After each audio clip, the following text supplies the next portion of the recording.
Yes. Barkha, my question is this, that when you talk about terrorism, why do we talk about religion? Yes. It has nothing to do with religion. It is a group of people. Terrorists are a group of people who have been indoctrinated, motivated. That has nothing to do with religion. So let us not talk about religion when we are talking about terrorism. Let's talk about terrorism per se, full stop. Subramanian Swamy, come in there and then money. You have a disagreement, you said. Of course, because the motivating factor is whether it is a distorted version or not. That is a question of debate. Is that the motivating factor for right-wing groups as well? Well, those who are doing a so-called Hindu terror, I don't know whether it exists or not, but I'm certainly sure that they are motivated by some appeal to some part of the religion. There is a religion. Religion is the what? Oh, there is religion is the foundation. Shahid, what are you saying? Shahid, come in there. What are you saying, Shahid? No, I'm saying, what about Naxalites? Naxalites are the biggest terror threat to this country. Naxalites don't they are not motivated by religion. They are motivated by many other reasons. And such Naxalites exist in America, in Europe. You see, you can find in any society. But that doesn't. Naxalites do not claim to be Hindus. They in fact abhor religion altogether. There's a different class. But when there is a Islamic call, jihad, all these are part of a religion. So therefore, even the Hindu, I have not yet been able to interact with any Hindu. You are the biggest supporter of ISI in Pakistan, Swamy. Who is the biggest supporter of ISI? I am telling you. By saying this, you are helping this. You see, by making this kind of arguments, you are helping. That's what they want. That is what the ISI and the Pakistanis You can do what propaganda you want to do, but the fact is that jihad is a concept in Islam. Okay, and 1 minute. It is not been 1 minute. The question. We will discuss jihad some other time. Yeah. This is not the fact moment to discuss jihad. Jihad is something much bigger.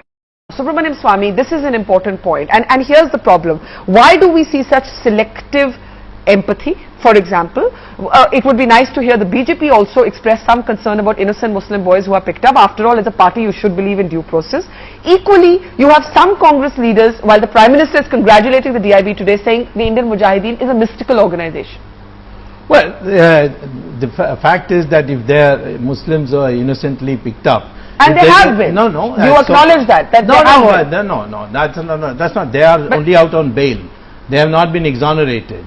There have been cases where there have been acquittals. There have been actual acquittals. Yes, there are cases. There are acquittals. No question about it. And nobody has gone after saying that you have let off somebody who is guilty.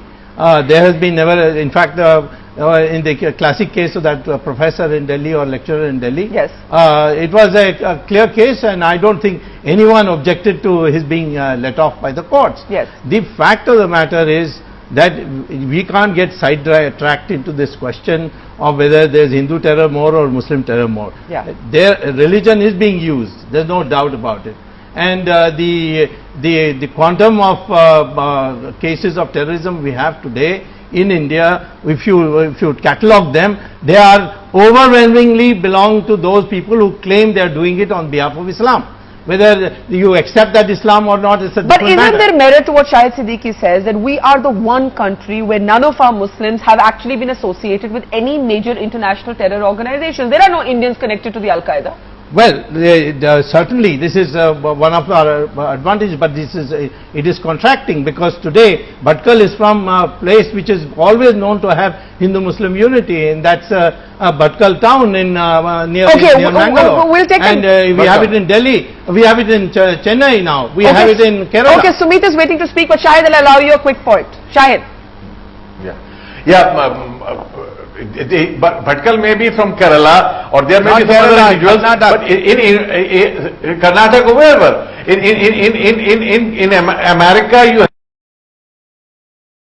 Can I just interject all of you to hear from Sumit Singh? Now, Sumit Singh, you have an amazing story. You're a great survivor. You have survived both Mumbai attacks and the German bakery. And the German bakery is at one place, and I want to bring up those shots again, where actually Yasin Bhatkal is on camera, Can we please bring up those shots? He's on camera carrying a backpack. There seemed to be explosive. He was actually caught on camera, Sumit, and he managed to escape. We're waiting for those shots there. You can see those shots there. That's Yasin Bhatkal caught on CCTV. I've seen that 100 times. You've seen that how many times? More than 100 times. And every time I used to think he's the person who carrying that bag, and eventually that's the bag which was carrying explosive, which killed 17 people and injured more than 60 people. Where were you that day? I was there. I think I entered maybe 15-20 minutes after I must have kept that bag. And you sustained about serious burns, right? Yes, more than 35% burn, and permanent damages also in my left ear and left leg, because I took the impact on the left side of my body. Did you ever think Yasin Bhatkal would be in custody? I was waiting for this day, because I know we let Yasin Bhatkal slip away in past also by Calcutta police, Karnataka police. So I was waiting for this day because I know Yasin Bhatkal. I've been following Yasin Bhatkal every time, wherever I used to read or hear Yasin Bhatkal, I used to follow that news thing where he's been involved not only in German bakery but several other blasts. So he is one of the key guys, at least when it comes to Indian Mujahideen.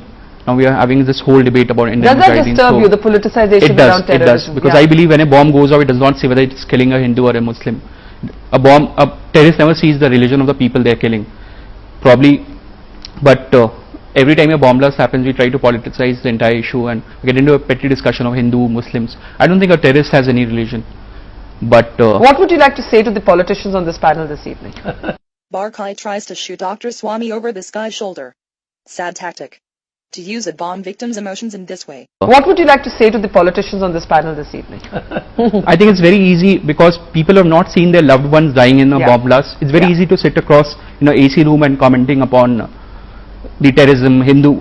Maybe elections are coming up, I don't know, I don't want to get into that, but it's very easy because you're not seeing your loved one dying in a bomb blast. You're not seeing those body parts. I have seen those body parts when after that bomb blast. So it's very easy to get into these kind of discussions, but it really saddens me. I've been hearing everyone talking about Hindu and Muslim Union. There are Muslims also who died in German bakery. There are Muslims who have died in several of the bomb blasts also. So terrorists, when they plant the bomb, they get paid for that. They go home, they watch movie, and they go back. They go home and back. They're mercenaries. They're mercenaries and murderers in a sense, is what you're saying. So for them, it's not about a religion, but it's not about how many Hindus they kill. They place a bomb and they go away from that. They can be Hindu, they can be Muslim. So person who dies does not have any religion in that. It's the son, the brothers and the sisters who have died in that. And probably because politicians have never, there are not many politicians who have seen their loved ones die in a bomb blast, and I'll pray that we don't see that ever happen to anybody. Yes, but it's very unfortunate, because it's very easy to get into those kind of discussions. You could not see your loved one dying there. Subramanian Swamy, how can you disagree with this man? It needs guts to speak your conviction, even if it's unpopular. And Dr. Swamy has it. Subramanian Swamy, how can you disagree with this man? Well, it's I mean, I am completely in agreement with him. These kinds of cinema dialogues, I'm sorry. He's experienced it. I have my daughter, and to his pain. My daughter, Suhasini Haidar, was blown 330 feet in Kashmir, broke a shoulder. And I have seen that. We don't have to flaunt that, you see. The issue is, we are talking about how to deal with the problem. But what is wrong with him saying? How we collapse. Let me ask a question. Let me ask a question. What is wrong with Sumit saying that when the bomb goes off, it doesn't recognize religion? Of course not. Muslims, Hindus, Christians, everybody dies in that blast. The issue is not when the bomb goes off, can they select where it is.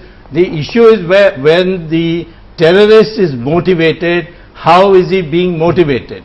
He is being motivated by the clerics who teach them that this is what they should do according to the religion. And there are highly educated people in the United States who have been done. I will give the last word in the show to Sumit, but Manishankar Iyer. Not surprisingly, Barka didn't let Dr. Swamy complete. He was trying to say that even highly educated Muslim youth in the US were being motivated into terrorism through religion. So to say that terrorists become terrorists because of poverty is not true. Even educated people are motivated into terrorism using religion, in this case Islam and jihad. We should evaluate why one becomes a terrorist. And the role of religion in motivating people into terrorism is undeniable. Unless we accept this truth of the problem, how can we solve it? These journalists will never say this truth because they will become unpopular among Muslims. They don't want to lose their Muslim viewership.